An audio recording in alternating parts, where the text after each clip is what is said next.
Alright gang, little status update on the 86 560 SL with 140,000 miles.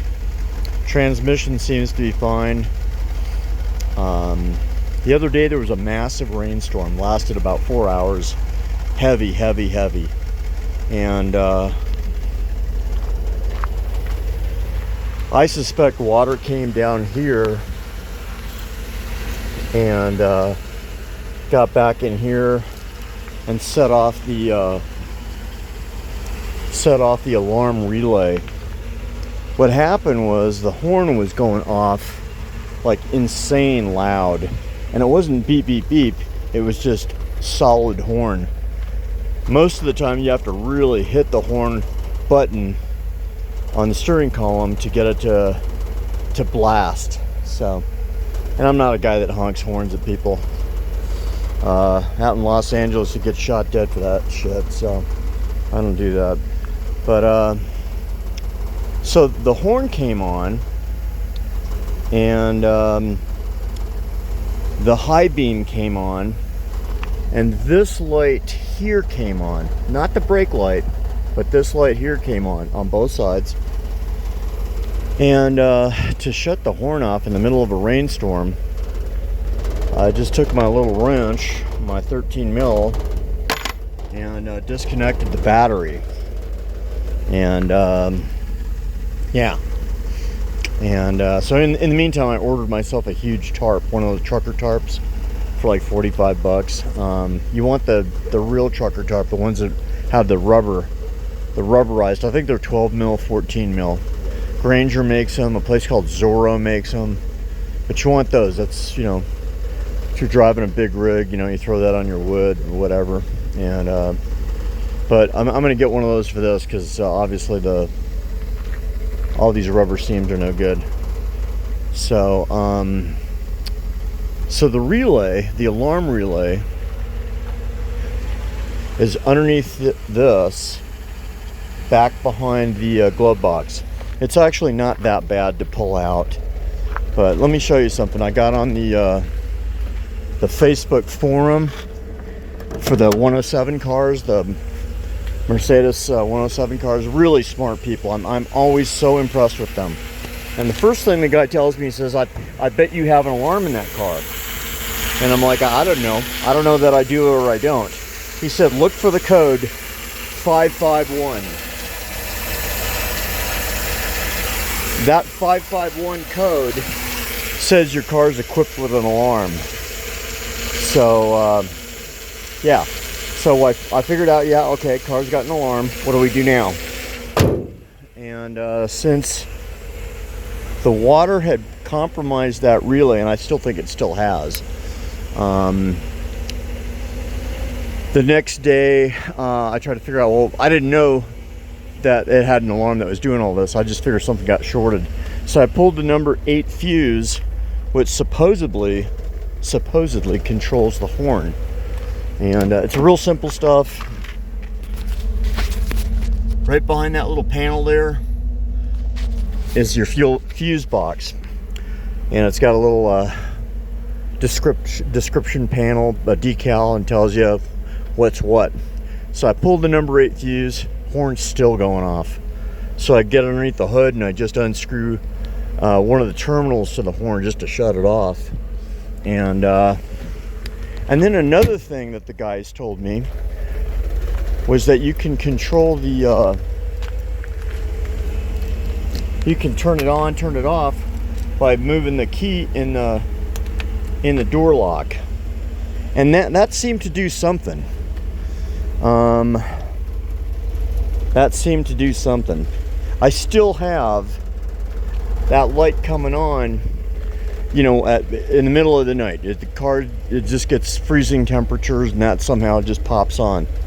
So for now, I'm gonna just wait until I can get that thing to completely dry out, so I never have this issue again.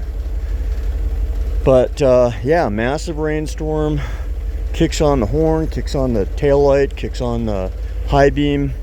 And in the meantime, the car was having a kind of a, I wouldn't say stalling, but it would seem to hesitate to start. And so what I did was I swapped out the fuel pumps.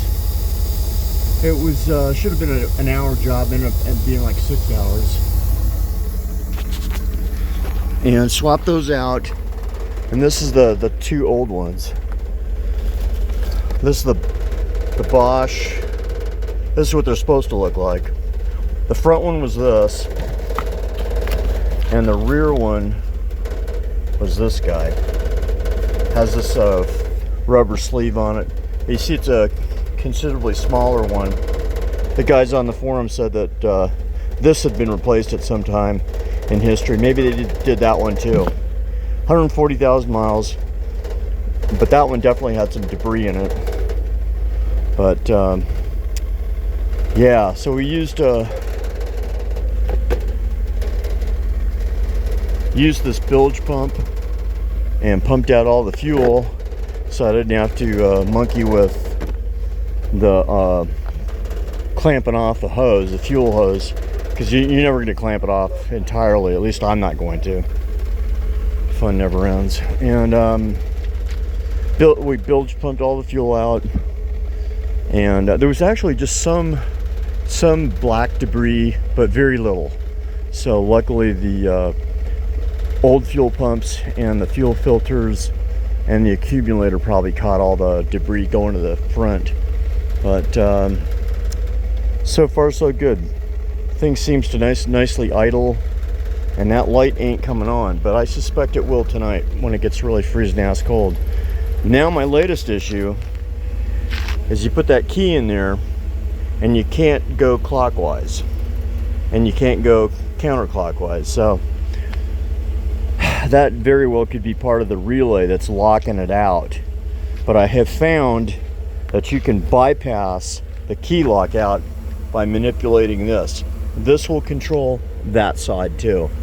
So that's where I'm at. I never lock my cars anyway, because you don't want to rob me, just do it. I don't give a shit. I got nothing to steal. But anyway, probably the next thing is to pull that alarm relay out. But I'm going to give it like another 10 days, see if I get the car to dry out a little bit more. Because it's dried out enough that the horn don't come back on and the high beams don't come back on. So now we've just got this issue here with the tail light coming on. And yeah, and that's that long battery, the AGM glass batteries, which I can't stand. I have not had good luck with them. But see how far these terminals are. You can only fit that size battery. I personally like these FPV batteries. I think AC Delco makes them.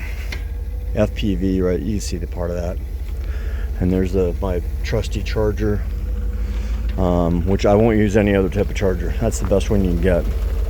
So there it is, gang. If your car comes on with the horn and headlight, tail light from a rainstorm, now you know what it is. I wish I had no idea. I was thinking worst case scenario. I fried all the fuses and relays. And then here's another thing I noticed was once that water came in, this comes up, this comes up, and then there's a black floor underneath, and it was damp. It wasn't like piled up with water, but it was damp, and that ain't good.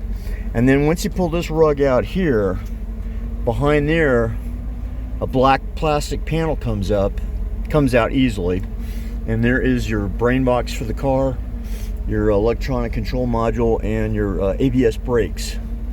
And I believe they say Bosch. The relay, alarm relay, and the fuel relay are behind here.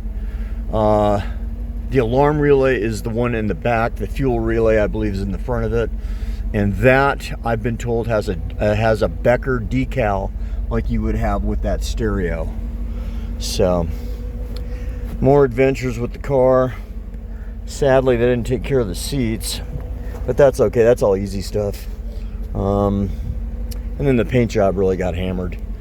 From this car lived in Denver, and it lived most of its life in Southern California. So now it's got an owner that's going to take care of it. What else can I tell you on this? Yeah, you know, here's the thing. When you buy a car like this, or any car, the good people are the ones they have all the paperwork. Anything they've done to it, oil change, brakes, you name it, they have all that. And so if you're buying an expensive car or a cheap car like me, let's just turn this off. Try to find a car that somebody saved all the receipts, because that means they're on top of the maintenance. But yeah, fun never ends. That's why I have to have more than one car. I got to have one that's 100% all the time. That's my Nissan. 275,000 miles, runs every day. Years ago, I drove to the top of Aspen Mountain and wore out the torsion bars.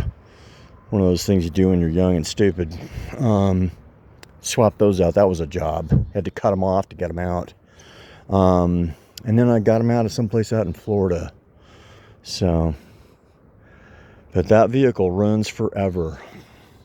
I like to bring my batteries back to 100% on the charger, because they will just last longer. So there it is, gang. It's really a wonderful car. If you're going to buy a 107 series, which is 450, 380, 500, SLC models, the 560s, get the 560. Get the 560. That's a much bigger engine. They've got most of the bugs out of that series. Yeah. So hopefully I get the rest of this resolved and we're back to daily operation again. And there it is. Fun never ends.